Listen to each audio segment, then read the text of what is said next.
जय माता दी। हेलो दोस्तों, स्वागत है आपका अपने चैनल सानवी की वाणी में। सुनते रहिए और सीखते रहिए। हम सब यह जानते हैं कि माता सीता का कोई भाई नहीं था। तो आज की इस कहानी में हम यही जानेंगे कि माता सीता और भगवान राम के विवाह के समय माता सीता के भाई की भूमिका किसने निभाई थी। तो आइए कहानी शुरू करते हैं। ऐसी ही ज्ञान भरी कहानियाँ सुनने के लिए हमारे इस चैनल को सब्सक्राइब जरूर करें और वीडियो को लाइक करना ना भूलें। श्री राम और देवी सीता का विवाह कदाचित महादेव एवं माता पार्वती के विवाह के बाद सबसे प्रसिद्ध विवाह माना जाता है। इस विवाह की एक और विशेषता ये थी कि इस विवाह में त्रिदेवों सहित लगभग सभी मुख्य देवता किसी न किसी रूप में उपस्थित थे। कोई भी इस विवाह को देखने का मोह छोड़ना नहीं चाहता था। श्री राम सहित ब्रह्मर्षि वशिष्ठ एवं राजर्षि विश्वामित्र को भी इसका ज्ञान था।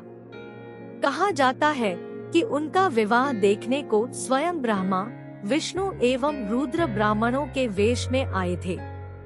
चारों भाइयों में श्री राम का विवाह सबसे पहले हुआ।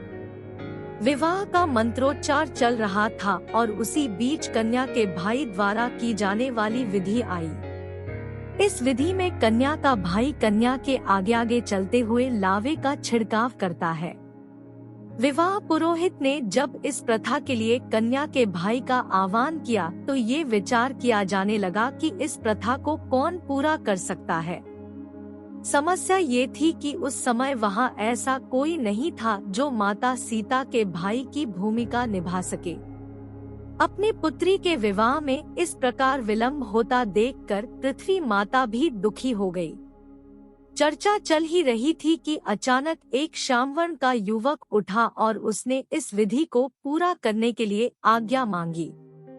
वास्तव में वो स्वयं मंगलदेव थे जो वेश बदलकर नवग्रहों सहित श्रीराम का विवाह देखने को वहां आए थे। देवी सीता का जन्म पृथ्वी से हुआ था और मंगल भी पृथ्वी के पुत्र थे। इस नाते वे देवी सीता के भाई भी लगते थे। इसी कारण पृथ्वी माता के संकेत से वे इस विधि को पूर्ण करने के लिए आगे आए। इस प्रकार एक अनजान व्यक्ति को इस रस्म को निभाने को आता देखकर राजा जनक दुविधा में पड़ गए। जिस व्यक्ति के कुल, गोत्र एवं परिवार का कुछ पता ना हो उसे वे कैसे अपनी पुत्री के भाई के रूप में स्वीकार कर सकते थे। उन्होंने मंगल से उनका परिचय, कुल एवं गोत्र पूछा।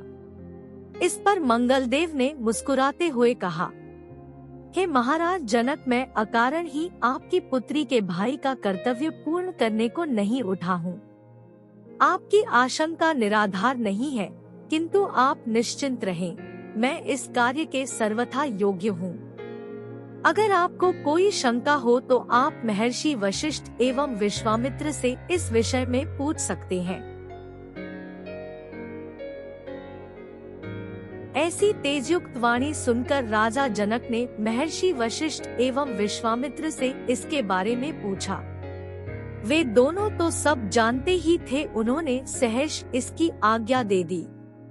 इस प्रकार गुरुजनों से आज्ञा पाने के बाद मंगल ने देवी सीता के भाई के रूप में सारी रस्में निभाई।